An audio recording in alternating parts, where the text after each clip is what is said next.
All right, and we are live. Hello, Quincy. How are you? I'm good, Urban. I'm good, man. Long time no see, right?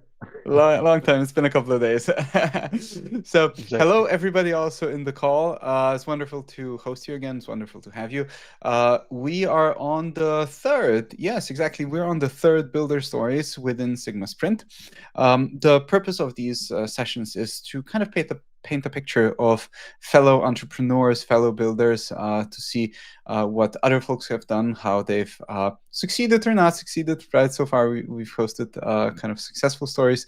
It's good to see a full range of spectrum of different stages where people are in their life cycle. We've spoken to, for instance, Tristan from Backpack, Mad Lads, obviously super successful, right, with the exchange and wallet and the NFT community. We've spoken to a previous hackathon winning team, ZK Locomotive, from based from in Turkey, fairly early stage, way more early stage, right, than Tristan. So I think you guys fit maybe somewhere in the middle of that journey, right? But we're about to find out. So why don't you go ahead and introduce yourselves, tell us who you are, what your background is, and we kind of can jump into that. And by the way, if people have questions, feel free to ask. I'm going to have a look at the chat, and we can address these as we go along. Yes, please, guys. First of all, thank you, Urban, for the invite, and it's been a pleasure to be part of the Wormhole community and also to contribute to the whole ecosystem overall. So I'm Quincy, 29 years, started Crowny in 2020. We're actually one of the first companies to build on Solana, and to give you guys a one-liner, we are building an app-powered loyalty platform where we onboard businesses through e-commerce plugins, and that's how we get those Web2 companies and their user bases into Web3. The other company is called TokenBridge, and with TokenBridge, we are building, a bridge on top of Wormhole's SDK to put it very simply. Started mainly from a point of view where we wanted to bridge efforts from different type of chains towards near. So you guys might ask me why near and what's happening on near and how are things going there. Near invested in Crowny in the beginning of the year, and since we are focused on loyalty, we essentially want to bring loyalty onto multiple layer ones, and we think Wormhole is one of the best bets there. So I'm not the most technical co-founder, not Tristan, not the guys who just won the hackathon, but I can definitely walk you through like how I started my entrepreneurial journey and why I decided to get into crypto. I wouldn't use the phrase just in it for the tech because no one believes that anyway, but I truly believe that towards the future, like some of the most valuable companies will be built out of our existing industry.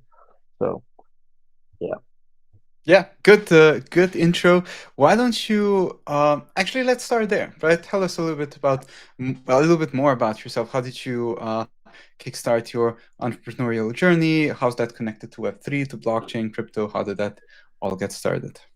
man, like I think we are gonna be able to talk past an hour time, but I started I I started selling like when I was just younger. It went on from so I'm from the Netherlands and we have Queen's Day, King's Day, and that's where you can sell like a lot of stuff on the street, and it's like at the end of April. So I always try to make the most out of it. And at a later or even at a little bit of a younger age, we had like lottery tickets which you sold for your football club. So it was kind of a process where they gave you like yeah whatever the amount is. It was for a good cause and you could sell it. So I always wanted to be like one of the top performers and kind of selling commercial aspects were my thing. From there on, I never finished my university. For everyone who might be interested in this, I'm definitely a dropout, not your PhD, AI, engineer, student, whatever. Like, definitely not that type of person, but just always wanted to become an entrepreneur to make a difference. And that really started when I was 16 and I built or co-founded the biggest internship application in the Netherlands. So I was at this point in life where I either during my studies, my tutor went to me and said like, "Hey, you need to do an internship." And I was like, "Why do I need to do an internship?" Right? Or I'm like, "Why do I need to do an internship?" And everyone at that stage in their lives like, "I don't want to work for like $1 per hour for anyone else, or even a lower rate in the Netherlands it was back then." So they said you have two options. You either do an internship or you start your own company or build your own company. So long story short, that's what I did. And instead of doing an internship externally, I built the biggest internship application in the Netherlands.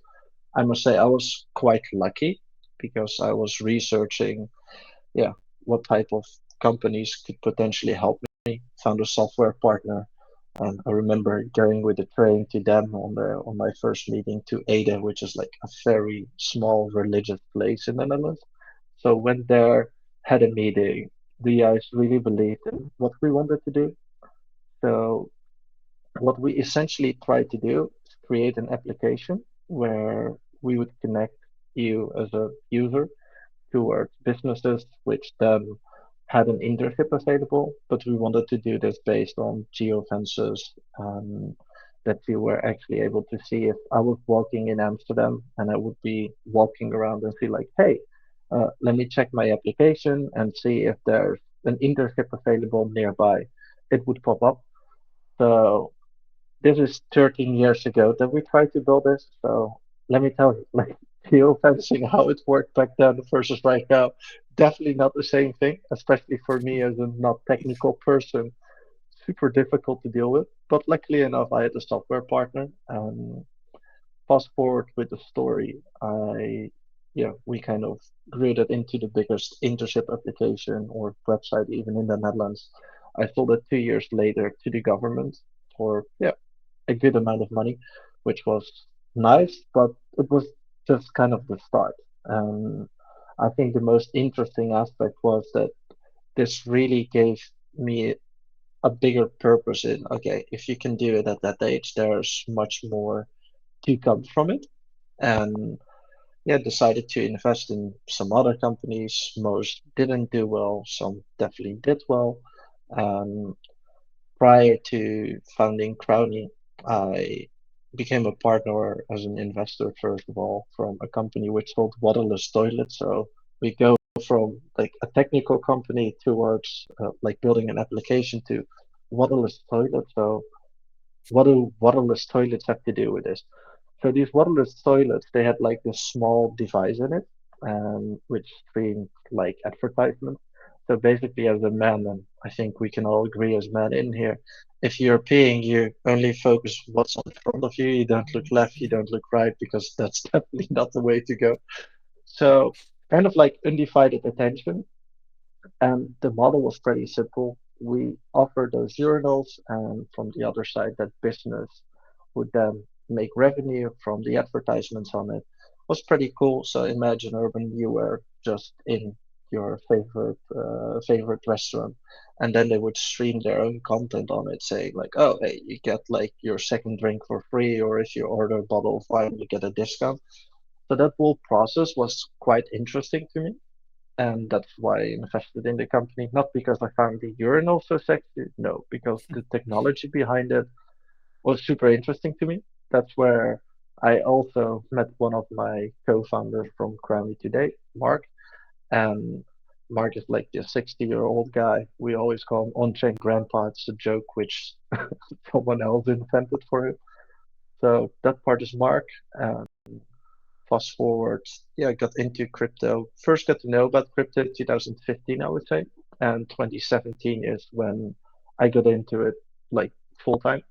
So wanted to start a company, didn't raise capital, just tried to scale it. But yeah, that company wouldn't have taken off, or at least wasn't structured in the right way, not the right people.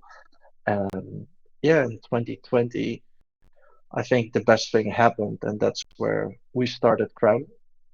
So I just explain, or do you have a question in the meantime? Because I'm talking a lot and then I can go on Keep about on it. going. Keep on going. I think that's super interesting. Going from, an internship app to toilets to Web3. That is pretty much as unique as it gets here. So please keep on going. Okay, cool. So from 2020, we were kind of at this point where my other co-founder, Stefano, he's the technical guy. So again, like if you have any technical questions, like I'll make sure to address it to him and you will all get an answer on it. But yeah, Steph used to live in a street nearby me, probably one of the smartest guys I've ever met. And from there on, asked him to, yeah, kind of join in on the potential success of it, and which has been one of the best decisions I've ever made, I would say. And from that point of view, 2020, we kind of envisioned Crowny to be a company that would reward users for every interaction, which nowadays is still a core principle of us. But at that point, we wanted to become more of like a B2C application. I can talk for hours about like how that doesn't work for what we are trying to do, but the most simple answer to it is if you are a business and you want to promote your product, you want it to an audience which actually potentially wants to convert or purchase that product. If that user is only coming for money, then yeah, it's kind of like a dead end at that point because they have seen the ad, but there's no contribution afterwards. So we knew in 2020 already as a company that we needed to be on a scalable blockchain.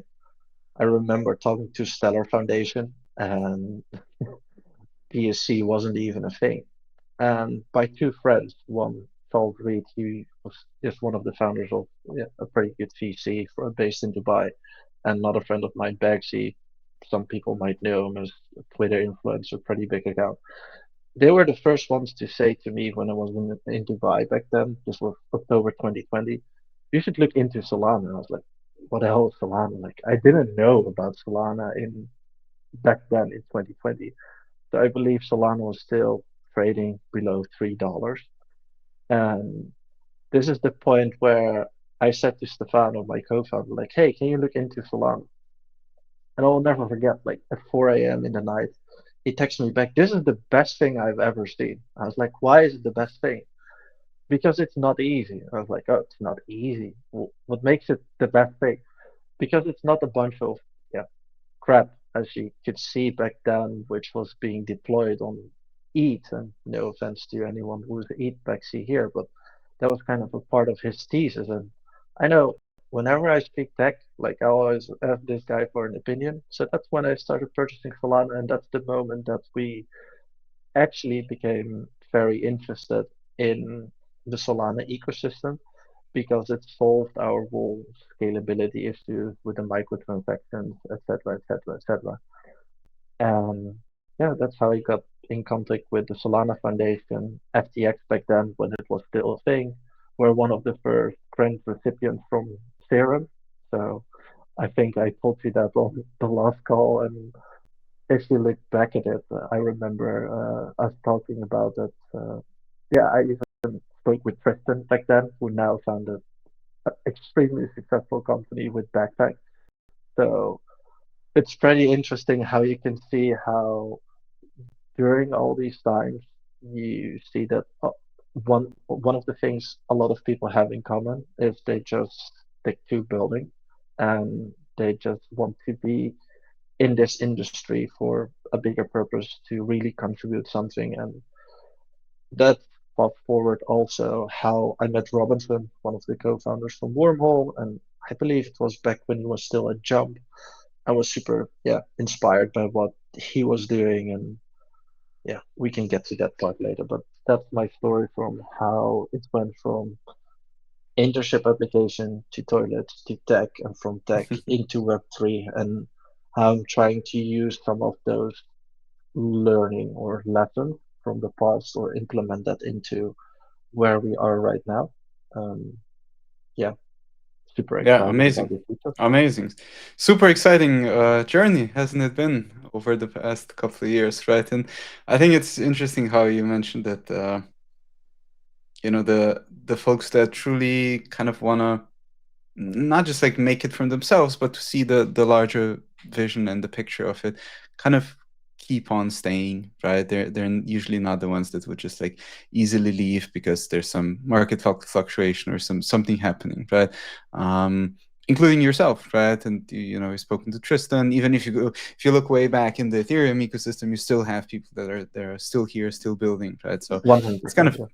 it's kind of very inspiring, isn't it? I think some of the younger, newer folks, not necessarily younger, but newer folks coming into the space, I don't see that, and I think it's quite important to kind of keep the story alive. I don't know if that's the right word, but because it is important, right? I mean, if you look at it, the Web3 space does have kind of a ideological component to it. It does have like a stick it to the man mentality as opposed to just oh, I work in fintech with banks, right? Oh yeah, whatever, man. Like there's no like mission and vision to it. Whereas the space, it's got its, you know, quirks and challenges and whatever, but there is that inherent component to, oh, we're using this because this is potentially life changing, right? Or it's changing societies, how we're most likely going to interact with each other. And I think, yeah, I'm not that, again, opinion piece from me, right? But Yes, please um, share. Like, I would love to get back to your opinion afterwards. So go ahead, right. please. Like, share. For sure. I had an interesting discussion a couple of days ago with a friend of mine. He's currently not working in Web3, but um, you know, tech founder, CTO, very smart, and he is very closely looking at the AI space, right? And I think although AI is maybe very ideologically very different to what we're trying to do here, but it has that similar note. You know, especially in the early days in crypto, if you were around in 2017, 18, these were really you know, division pieces. People really, really wanted to change stuff. I mean, look at Bitcoin, right? Bitcoin is the epitome of stick it to the man mentality to Wall Street and to everything. Basically the answer to the 2008 financial crisis, right? That's pretty much baked into Bitcoin. And I think AI is kind of an interesting experiment in that same sense, right? People working in it truly feel, oh, this is going to change the world, the way we, you know, interact, build, do. And it has, it truly has. I mean, I use AI tooling on a daily basis, right? So Great. but yeah, anyways, getting a little bit off track. Fast forward to today, right? You guys have built Crowny, and we've got TokenBridge as well, right? So let's go a little bit more into details, because you mentioned a little bit what Crowny does and what doesn't do, and how it kind of started. Tell us a little bit more, you know, where we are today, what's been happening with you over the past 6 months, a year? Where do you see yourselves going? Have you done any fundraising? Have you competed in any? You know, we're part of this whole builder competition here. We've got an incubator lined up. Have you used any of these tools at your disposal, or was it just, we're gonna build this, boom, rocket ship, and there we go? Oh man, this is such an interesting question because you can answer it from so many different verticals, I would say.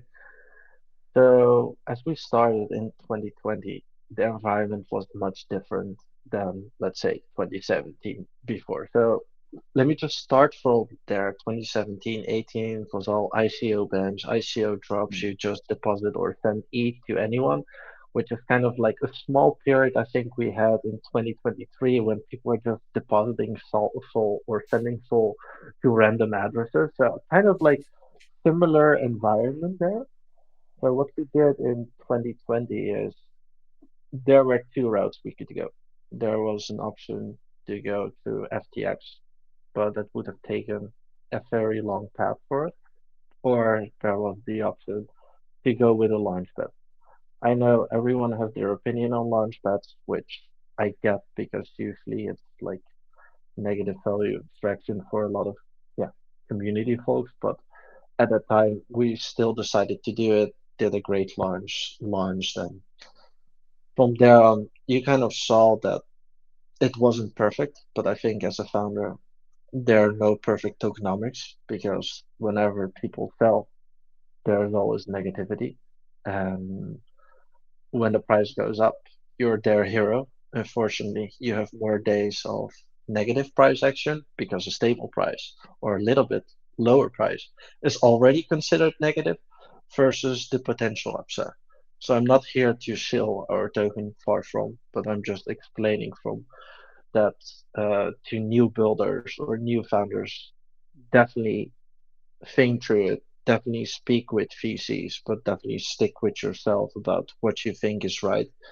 Because at the end of the day, you as a founder are the one most of these VCs decide to invest in, especially if you're early stage. And that's kind of what I encounter too. And that's kind of the point I wanted to make here is, in the beginning, I always figured, oh, people actually like crowd. What I didn't know was that the majority came because they either wanted to invest in me or my co-founders. So when you're in that first stage of your company, know that most people are investing in you as a person rather than the idea. They just invest in, are you able to execute on that idea? So yes, we did do a fundraising round. We only raised, I would say, roughly 1.3 or 1.4 million. So if you look back at it, we raised like a very minimal amount, and this was beginning of 2021. 2024 is almost ending. So if you really had to think through, you could already say like, where did you get the money from?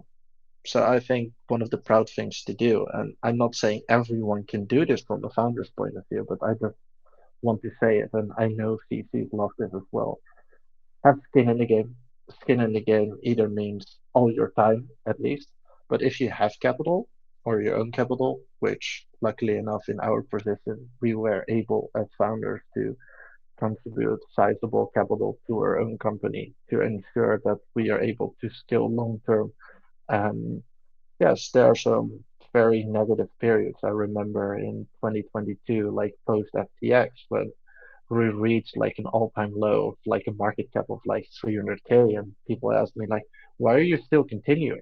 And I think that's one of the worst things that can happen, that people one ask you that question, but second, that most founders in this stage actually quit. And I think that's the beauty of like the accelerator you guys are running. That I would encourage everyone to find people around them which are either smarter or have more experience and get them either on their cap table or just ask for advice. I know so many founders which are always open to help you, regardless of getting an incentive. It's all about, most people just don't ask the question because they are afraid to ask that question. Just ask the question, like you guys are saying Crowny or Good Worm or whatever right now in the chat. Like, just do it. And that's the main point why you started your company, first of all, too. So this is what we did. We raised capital, small amount, I would say, fairly compared to what the rest of the industry is raising at. And this answers the first part of the question. The second part of what I wanted to dive into is, you asked me about like the 6 to 12 month like period of what happened and why Token Bridge. So yeah, I kind of reconnected with the guys from Wormhole, and that mainly came due to an investment that Near Protocol did in crowding. So pretty close with some of the guys at Near, and Near decided to invest in Crowny in the beginning of the year. I have an excellent relationship with them.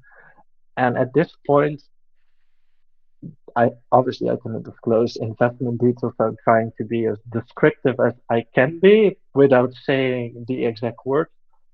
So what kind of happened at that point was, this is the beginning of 2024. That's where we knew, oh, hey, there's a bridge, and only Wormhole was facilitating that through portalbridge.com to do the transfers between Near and Solana. The only downside at that point of TokenBridge or PortalBridge, sorry, at that point was that you had to do it through the advanced transfer setting. By now we are two versions ahead, so let's not talk too much about it. But from a user experience perspective, it wasn't that ideal for a lot of users to work with it. And I'm getting back to the part of where I started my story. So why do we have TokenBridge?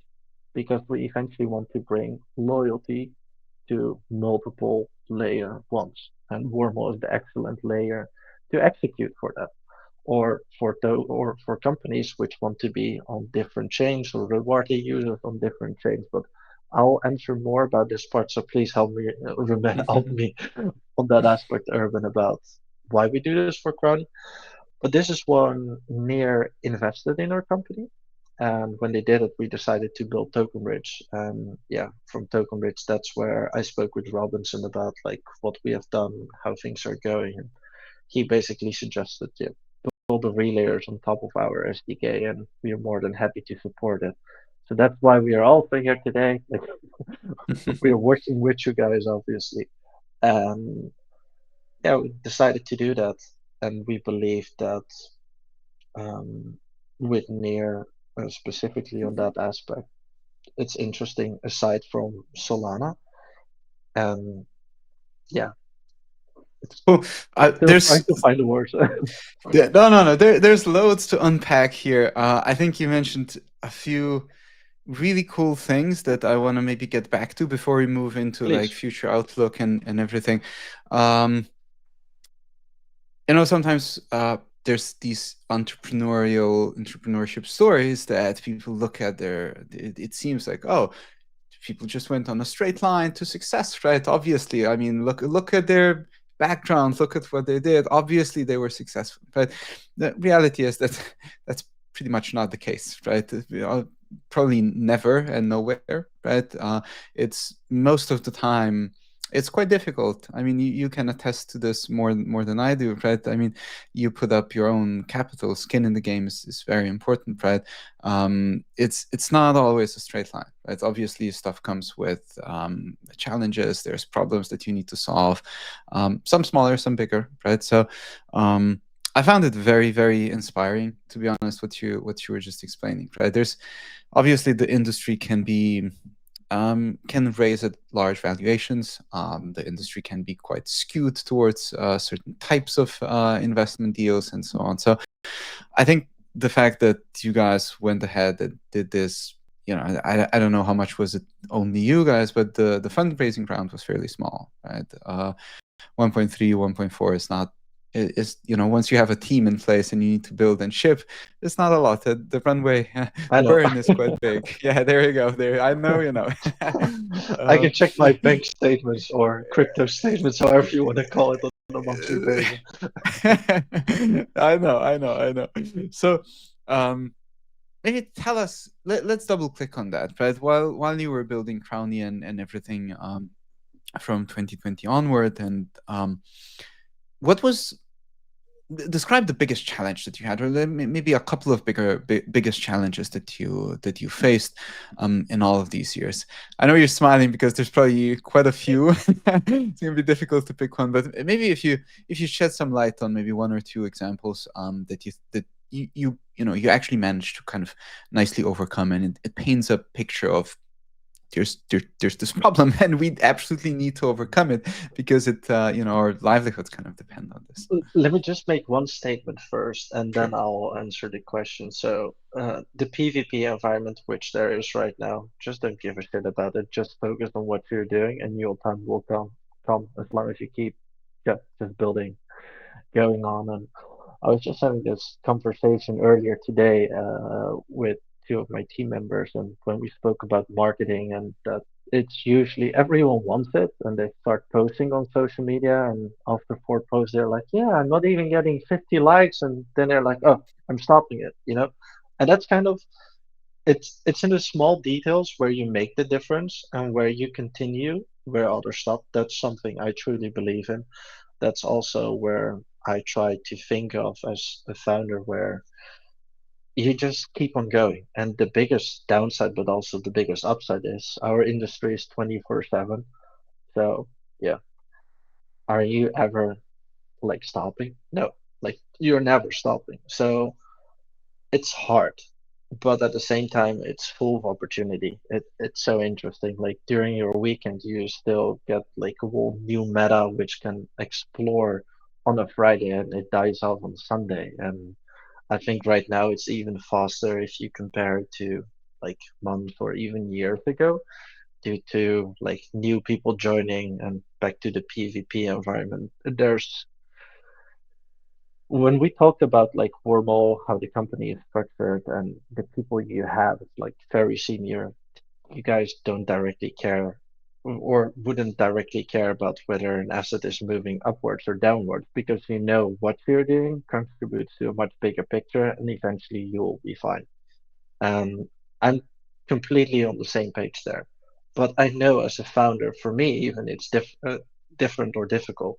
Just be prepared as a founder or fellow founders in here that you always get the question like, yeah, why is it not moving up? And try to refrain as much from this ideology as long as you're really building. If you're just here for the money, just be upfront about it or just fuck off in general. Because if you're only for that, I don't think it's right. I don't think you will actually contribute much value, whether it's to your community, to your investors, because you're just yeah having a self-fulfilling prophecy instead of trying to make a difference. So that's definitely one of the things I wanted to point out. The other one is yeah, that sounds simple. Just keep on going where others quit. That's kind of my main thing. Do celebrate little victories you have while you're trying to scale your business because I've seen so and so often from others that it's just a negative cycle of people around you. It's like, why are you doing this? People don't understand. And I think the best builders or entrepreneurs, founders, however you want to call them, they are kind of at the stage because they see things which others directly don't see. That doesn't mean you don't have to validate it and you just keep on going and you just never check into it. It's all about knowing where you truly believe your edge is at. And I think one of the most important aspects is don't do something alone when you're able to do it with people around you because you will be one much happier from it.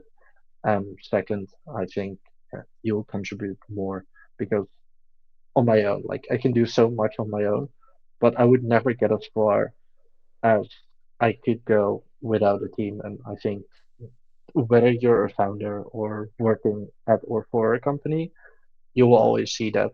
Um, it's so easy to make money in the street, but to actually contribute something, it's much harder. So I It's hope really that good kind of answers insight. it.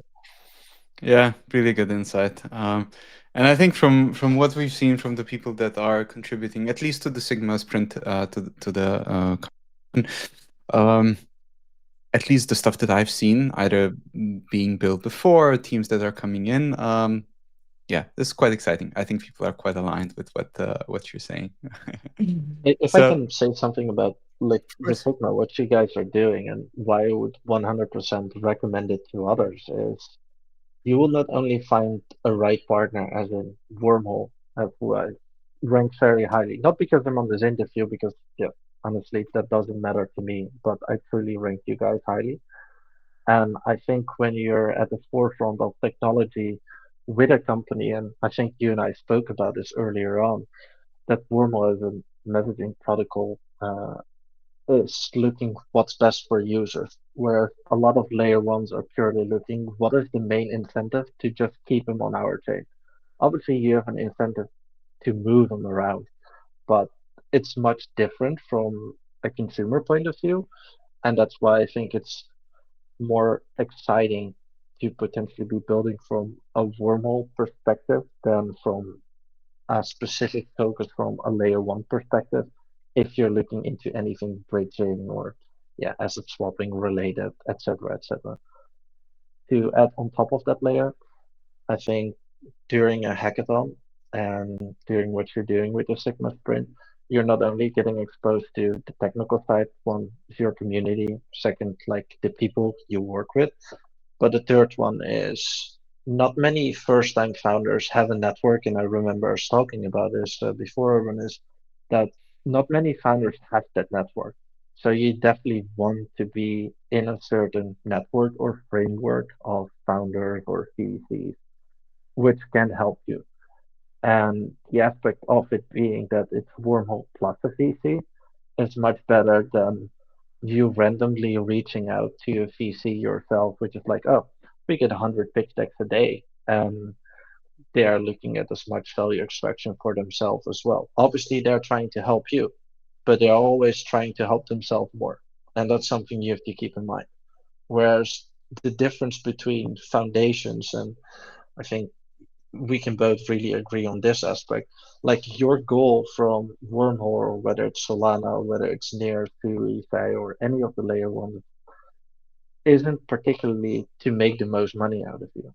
It's to see you as a company scale based on their technology. So, in my experience, foundations tend to also be better investors for based on the tokens or equity they acquire in your company. Obviously, I cannot state this for every company, but in my own experience, they've all proven their own value because they depend on your success as well. For a VC, they depend on your success to make the money. That's a big difference. And that's something I definitely wanted to state, or why I think what you guys are doing with Sigma Sprint is great. I think what Solana is doing with their hackathons is great. I know Nero is doing their hackathon in a month from now. So you can really see that all these layer ones and you guys as well are trying it, but that's actually for the better cause of a whole ecosystem versus someone just coming in, hey, let me deploy 25 to 50K into your company or even more and do certain multiples, then they're out. Like, what's their incentive? So really think about like how do you keep your investors happy beyond the point that they've made their ROI on their investment? Because a lot of them will just be like, ah, tip as shield. Like I can tell you from experience that I'm not speaking to 80% of my first investors from the company anymore. But because they've just made their money, they don't give a shit about you anymore. Mhm. And that's what I want to tell you as a founder. Like, obviously, at the end of the day, you're always doing it for yourself and not for anyone else. I hope people are taking notes. This is some very, very good advice that you're dropping, but it's very true. I can tell you from there's a lot of stuff, very smart stuff that you just said. One thing, I when hope we so. were when we were constructing Sigma and the whole program, and obviously this is the first version of it, right? So I assume, I hope it's going to evolve and grow and all that. But at the heart of it was this idea that we're in a position where we are creating a startup ecosystem, right? Early stage founders, builders coming together, and we as the foundation in this case we're in a position to facilitate, to nourish all of that, right? So as opposed to if you would be dealing with a VC, we have a bigger ecosystem to steward, right? We're the stewards of this ecosystem, at least for now, to and that means that the incentives are a bit different, right? Even if we don't make money on hackathon winners, the ecosystem grows, right? And that is kind of the most important part here. People end up using our technology. And one thing that you said really stood out, and that is the relationships. People often, including myself, and I mean, I'm very much guilty of this, very much, underestimate how much of a exponential unlock social relationships can be.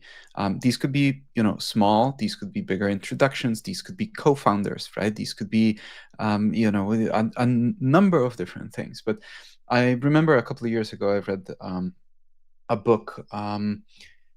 Basically focused around how do you build a startup ecosystem? Why is Silicon Valley so successful? Why is the startup ecosystem so successful there? And why are people still going there? And why are successful companies still coming out of there after so many years? And obviously, there's no one answer to this, right? Obviously, it's a complex thing. It's a multi. So there's just so many social dimension to this. There's the capital part, but one thing that kind of kept standing out, and this is exactly what you said, you've got usually these super connectors, these people that usually know a ton of different people, at least in their field, right, that are able to help you out. And this is the circle that you usually get in then, with founders, right? Once you start diving into this, it's much easier to expand on that network, to make use of it. And yeah, I just wanted to put it out there that we are all probably often guilty of this, that we underestimate how important this actually is, right? That's why, to anybody listening, participating in a hackathon, builder competition, accelerator, go out of your way and please make sure that you meet the people around you, right? We're absolutely trying to do our best here to kind of get people together and facilitate some of these discussions and calls and introductions and so on. But you all need to be very proactive, because this leads to success stories like Quincy and Crowny, TokenBridge, all of these things, right, have cascaded, because you're not doing stuff in isolation. You're not alone, right? So Quincy, if we shift gears a little bit, I am curious to hear, how did you get into the Near ecosystem? Because I got the Solana part right early on, kind of vetted by your technical folks, and how about Near? How did that happen? Yeah, so Near had approached us in 2021 already to potentially migrate this was someone who wasn't working, who isn't working there anymore. He and I are kind of like in, I wouldn't say a syndicate. Let's just call it the Telegram group where we co-invest in certain things together. Let me just call it like that. That's where he reached out from if we were interested with it. And at that point, we figured, okay, we could be open for it, but we don't leave Solana because the core principle for us, and what I didn't say about how we structure Crowdy, is we're using the compressed NFT standard to create loyalty programs, right? So you cannot just say, ah, we just throw away that aspect because Near is going to give you a bag. What did what I did find very interesting is that over time in 2023 we reconnected with I reconnected with some of the guys from Near again. They invited me to their conference in, I think it was in, yeah, it was in Vietnam, which was in September. So that's where I got really inspired by, partly by the vision of Ilya, like one of the founders from it. But to me, he was the CEO of the company. What I didn't know was that Ilya wasn't at that point even part of the, like he was part of the board, but he wasn't the CEO. So what Near was in 2023 is they were kind of building this blockchain operating system. I always call it compared to Apple or whatsoever. But for me, it was so hard to grasp. It wasn't crypto sexy. It wasn't kind of like, what is it gonna be? Fast forward, I yeah, one of the guys who was working there who's now the CEO of Near, like he and I were pretty good friends. Yeah, kind of gave us an interesting opportunity to explore more of the ecosystem and shared more of his vision. So what Near had, they had kind of like a reshaping of their executive layer of the team, which I think is one of the better decisions they made as a company, where the actual founders from Near came back into the company. The guy was just referring to like holds a very senior position as well. And from there on, we found it to be very interesting to do certain things together as long, and this was like why my only condition, as long as we don't have to be exclusive with a layer one, as in you guys in particular, then it's interesting for us to have those discussions because this is something also for founders. I know many layer ones require you to be either exclusive on blockchain only, which I think you should never do. Um, because then again, it's only self-interest instead of your best interest. If you need one blockchain for A and you need another part for B because it's better for your business, you should always do that. And during those conversations, Nia only said, "No, you guys do whatever you need to do on Solana, but whenever there's an opportunity to bring loyalty on chain to Near as well, um, yeah, that's where I kind of said, okay, super interesting." So the majority of you know Near isn't particularly for that. It's mainly they are mainly known from the AI perspective. And this is where I found it really interesting what they are trying to build. I know there are a lot of new projects, companies coming out on Near. I don't know how much I can say about it, so I'll just keep my mouth a little bit shut about it. But I do know that they are really looking into to scale their whole ecosystem, which is also to say about time to do. Um, have you read the A16Z report from last week, or have you seen some of the things? I've yeah, I've glanced over it a little bit, and I've seen actually just today I was reading posts from Lily from the Solana Foundation on the EVM Good, bias, which good trade, yeah. I was like, all right, I did not pick up on that because we're so conditioned to read everything from the EVM perspective. So that was shout out to Lily for for doing that. Yeah, 100%. So one of the points I wanted to make is Near is really known on that AI side and chain abstraction, which are a huge part of their vision. And when I've been hearing all the stories from Near about how many users they have, but those users don't directly convert into their ecosystem. I think Solana, for example, or Ethereum and the layer twos there, they've done a fantastic job at doing that. Near has legitimately tens of millions of users on certain applications, which don't necessarily have a token use case. But yeah, like as we all know, like the degenerates, they are just in this industry to make money. So what is there to do in their ecosystem? Not much yet. That's why I'm also saying I know there's more to come. But to answer the question in particular, what made you excited about Near? The overall founder experience, and to me, it came across as how I started my relationship with the folks from Solana in late 2020, early 2021 kind of when Solana was still. I remember speaking to Austin, who was then not leading as big as a team as he is right now, or Chase, who was then already the head of ecosystem developer relationship, but that re developer relationships team was this tiny versus it's this huge right now. It's going to fit on my screen size anymore. So been speaking to those guys back then, and yeah, they scaled fantastically. And I truly believe that Near has the ability to do it. One, for their tech, also because yeah, they are a well-funded company, and I think only them and BitTensor kind of are really in that AI play. Yeah, you have Render, you have Akash, you have some others, but I don't want to badmouth any of them because probably they're doing a great job at it. I just don't haven't explored them enough to have an opinion on them. So these two I do know. And yeah, Near just inspired us, and one of the next models as a company with Crowny we are going to implement are certain AI modules.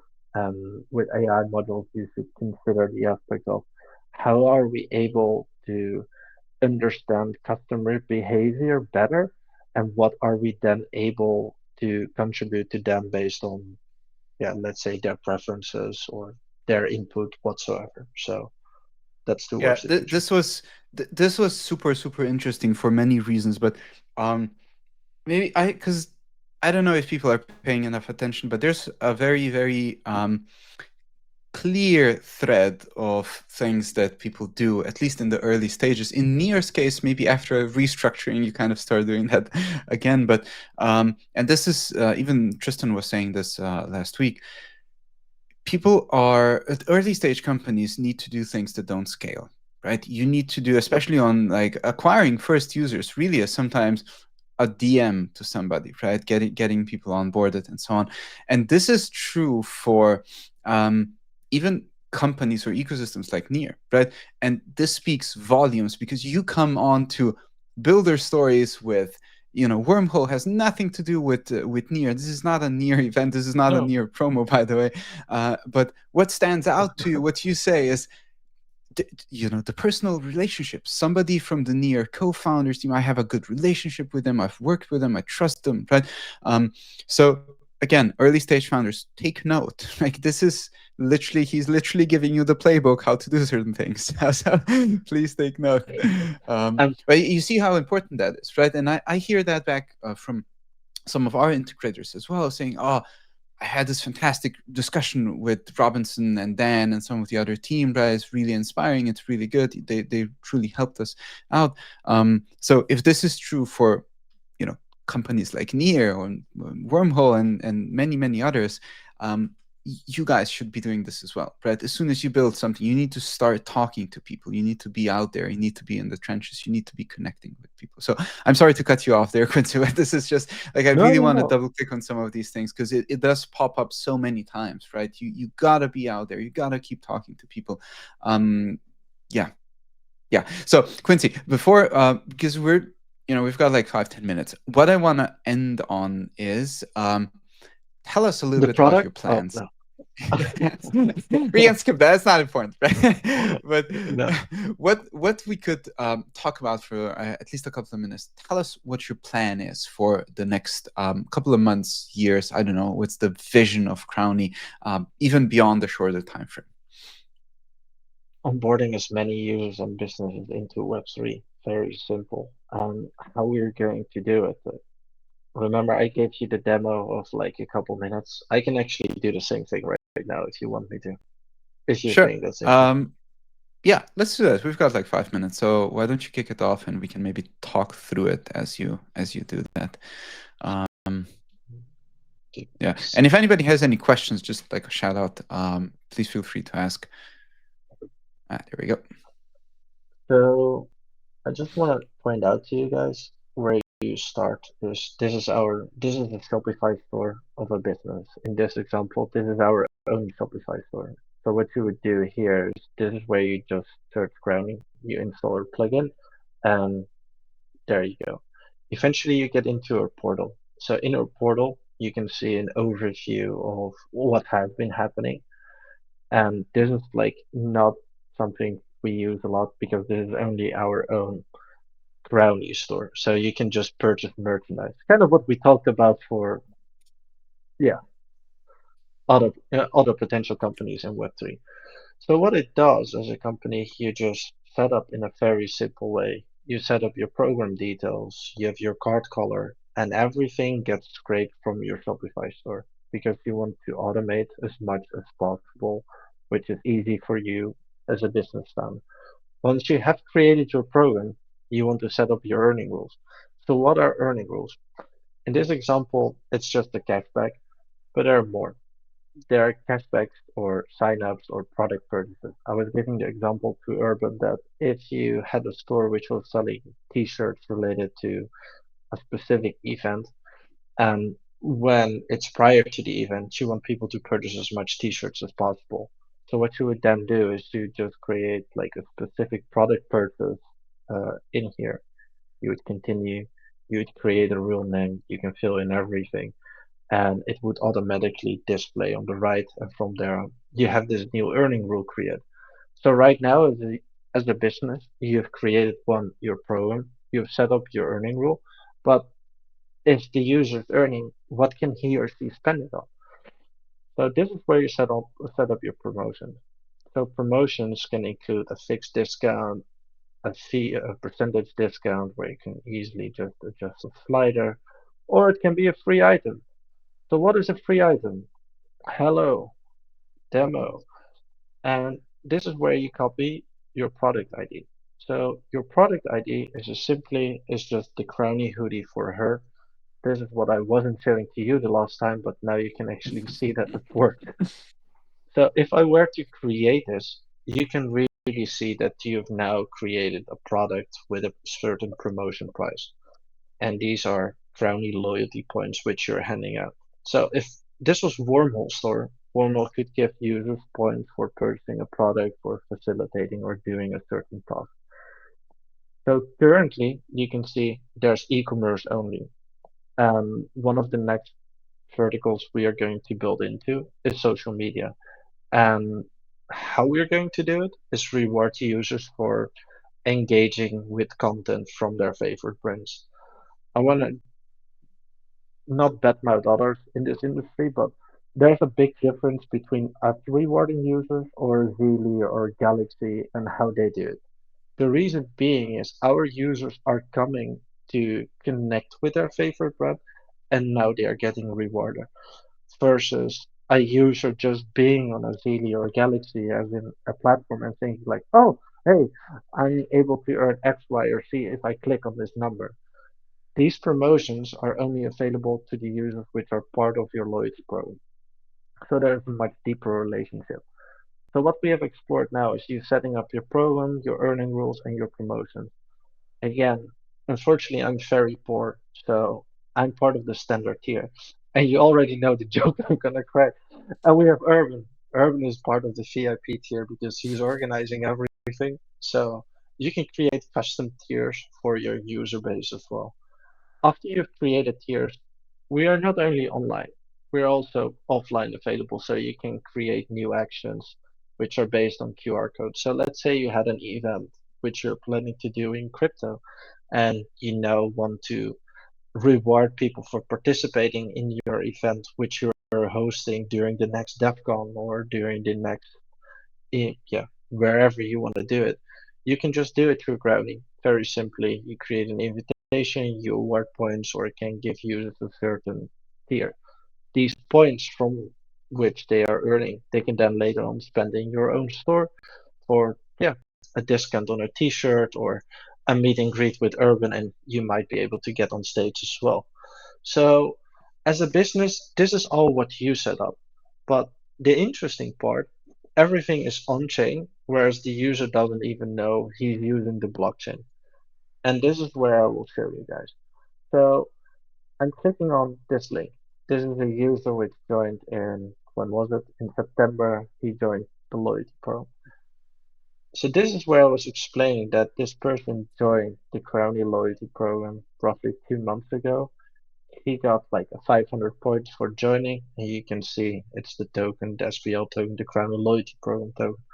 So as a user, he would just see points, but this is how we are abstracting the whole blockchain element for that user without him or her knowing, oh, he's actually on chain. So this part, even for the Crowny community members, because I saw some of you also participating in here, this is something I haven't shown before because this is like real. This is a real account. This is not a demo account which I'm showing with data. So this is how that part of the portal works. So how do we get that user into our platform? Very simple. As the earning rules are completely automated, as is the way of how you're able to communicate with your audience as well. So, as a founder, or you are able to automate these emails, send them automatically after you've, let's say, spent $50 in your store, and you automatically get an email, hey, Urban, you've earned like 50 CLP, and you can now use it. Just scan the QR code, you're into the program. The last part, and this is where we kind of together spoke about like why I think we are truly focused on the Web3 component and really want everyone to win. It's because we're building reward pages where you, as a user, you would join the Crowny app, but you would see different type of reward pages from different companies eventually, and you're able to tap into other stores as well. So let's say I'm joining Crowny only because I like Wormhole. Awesome. But that's kind of like a discovery scenario where you would also be able to find another loyalty program, which might be interesting to you if a business is open for that. So not only are we able to directly create more value for a business itself and increase their conversion rates and yeah, the ARR, for example, but also towards other businesses, it's easier to cooperate with each other. And I think that's a beautiful layer what we've built there. So this was a super short like pitch about like what we have been doing with Crowny, what a part of the vision is. So if I had to give a TLDR on it, bigger vision, onboard as many users as possible and businesses from Web 2 into Web 3 without them knowing what's happening, combined obviously with them at a later stage interacting with Crowny or even with multiple businesses, whereas loyalty in e-commerce is just the first vertical. the even, and this to me is obvious, but a so much bigger vertical is social media, because that's where really you get that viral component or effect going. So I do hope that that helped by Awesome. answering your last question on time. Very, very nice cliffhanger there, what is potentially about to come. But we do have a question there. Is there a test net so that we can play with it? So is there like a testnet version of it that people could use to play with it? Not a testnet, but what I can do tomorrow is if you send me a DM on Twitter, which I will drop in here, or just my handle, you can send me a message and I can easily set up like a demo account or whatsoever for you, can give you a demo, explain you what is going on. The reason why it's not like that available on testnet is because if you were able to figure out the whole structure of how things are working, it's not the best way. So one of the things for towards the future, if like ZK wise implementations with Solana, because we want to ensure that you it's still your account and your points which you're receiving, which you're obviously able to find out if you want to. But the more it grows, the harder it is. And that's why it's not like an open thing, and that we have been not open sourcing anything of what we have built, because there's like a lot of available or yeah, valuable data in it. So I hope that answers the question, but I see cool, so I think that's good. Awesome. Look, let's wrap it up. I think we're a bit past the hour. I think that's fine. Thank you very much, Quincy. This was fantastic, actually, learning about your personal backstory about Crowny, TokenBridge, Solana, Near. We spoke so much about, some of these, like, let's say, best practices or not best practices, right? What to do, what not to do. Mhm. Super good to get some insight on this. So thank you very much for participating. How can people reach out to you if people would want to reach out to you? Ah, there we go. There we go. His Twitter X handle. Feel free to spam him and DM him, right? But yeah, thank you very much, Quincy. This was fantastic. If there's any more questions, feel free to reach out to Yeah. me, to Quincy directly. I'm very happy to answer. Any parting words, Quincy? Thank you, Urban. Like, if we didn't speak last week, I wouldn't be here. So I think that's great. I think to end this conversation on a good note is I just know Urban for 2 weeks only. The way how everything unfolded was basically because him saw him standing at the stand of during Token 24/9. So I think this whole conversation was about like how do you inspire others and how do you get to that point of like yeah, it all started with reaching out, and it all started with me just approaching you, send a picture to Robinson, and fast forward, we are here on stage presenting Crowny TokenBridge, partnering up with yeah, on the Warble side. So truly Yeah. thank you, thanks to the community, and yeah, looking forward to our next one. Awesome. Thank you very much, everybody. Thank you for listening. I will see you on the next one. We have a SUI workshop tomorrow at 3. Cool. So tune in. Cheers. Bye bye. Cheers, guys.